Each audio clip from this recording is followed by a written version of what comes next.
Hi, my name's Father Jerome Bishop. I'm the parochial vicar here at St. Henry Parish in Dayton and at Miamisburg at Our Lady of Good Hope Parish. I've been asked to tell you a little bit about myself, and so we'll start with a few of the questions I've been asked. The first one has to do with what I did prior to entering the priesthood.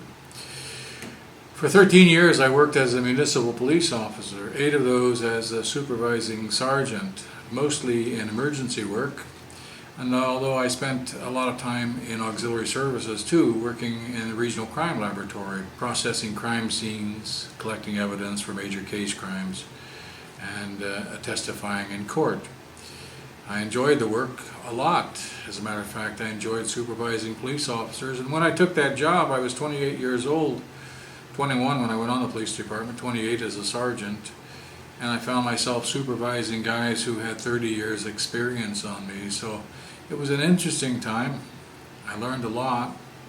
And all of my life, it seems, I've been dealing with people ever since then. After I left the police department, I worked for the Common Pleas Court of Clark County. I worked as the Director of Intensive Supervision Probation.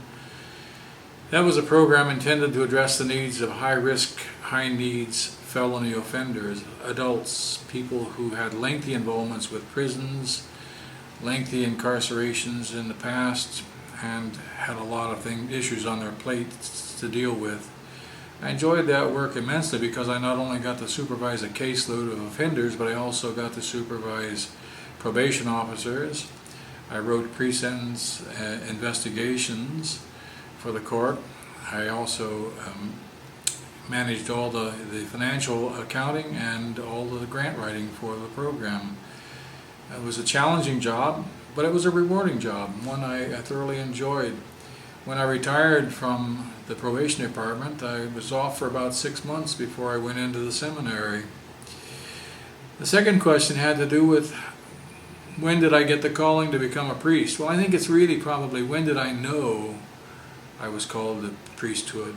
And frankly, that was when I was in the 3rd grade. We had a priest or a seminarian, I thought he was a priest anyway, he was dressed like a priest, came and visited our 3rd grade class and encouraged all the guys to think about priesthood and all the girls to think about the convent, religious life, consecrated women. The thoughts never left me, and in fact I remember taking a garment that my mom wanted to have altered to a tailor, and his name was Emil.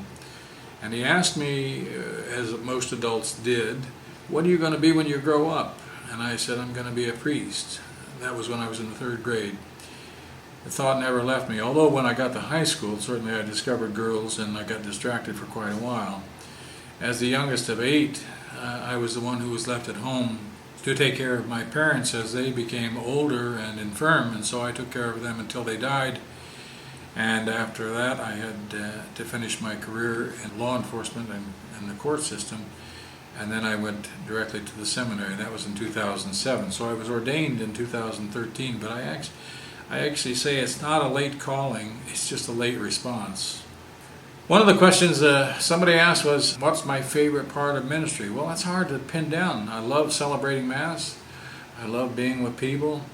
But one of my favorite parts is baptizing babies, I think. I have more fun with that, and I just think, gosh, when they're old enough to remember me, I'll be long gone, but I sure will wait on them and hope to see them in heaven.